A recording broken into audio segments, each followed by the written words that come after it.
Theresa May will on Wednesday become the Prime Minister who leads Britons into Brexit talks after her only rival in the race to succeed David Cameron pulled out unexpectedly.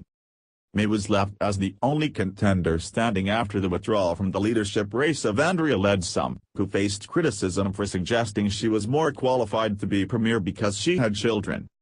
Cameron later announced she would take over from him on Wednesday, when he is expected to go and see Queen Elizabeth II to tender his resignation and recommend Home Secretary May as his successor. On Wednesday, I will attend the House of Commons for Prime Minister's questions, and then after that I expect to go to the Palace and offer my resignation, so we'll have a new Prime Minister in that building behind me by Wednesday evening, he said in a statement delivered outside 10 Downing Street.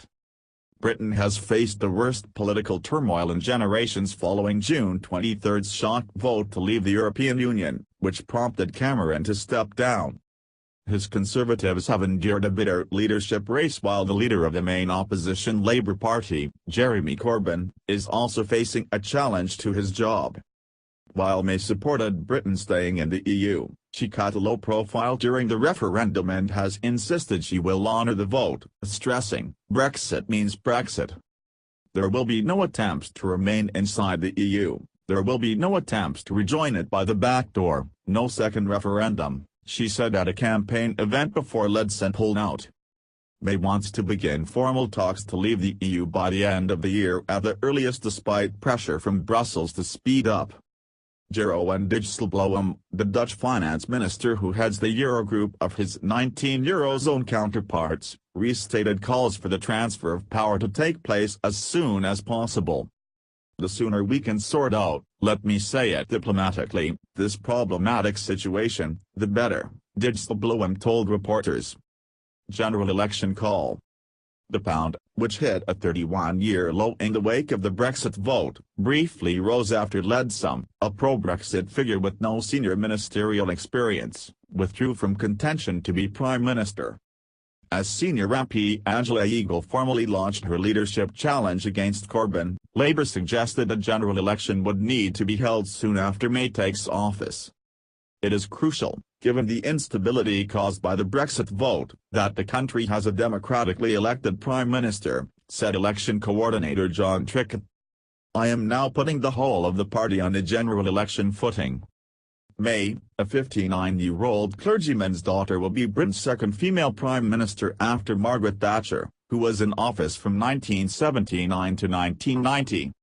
She has portrayed herself as the leader who can unite the country following a bitterly divisive campaign, and a tough negotiator who can stand up to Brussels in what promised to be tortuous talks over Britain's exit from the European Union.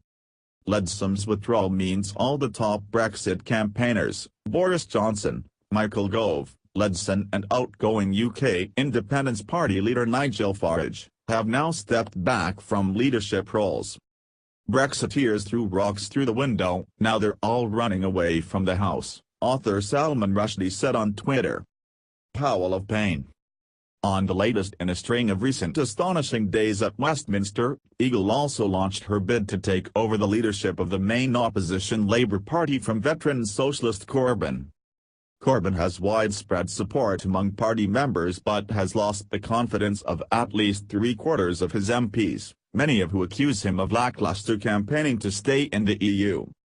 Eagle, who is from Labour's soft left and was the first female MP to enter a civil partnership with her female partner in 2008, said Britain faced dangerous times. Of the referendum, she added, "This vote was a message for millions in our country who felt that no one had listened to them for a very long time. For many of them, it was a howl of pain." By contrast with the Conservative outcome, there is still major uncertainty about how the Labour leadership contest will work. Central to the race will be a decision by Labour's governing National Executive Committee, NEC, about whether Corbyn automatically gets onto the ballot or needs to secure 51 lawmakers' nominations, which he could struggle to do. The NEC is due to meet on Tuesday.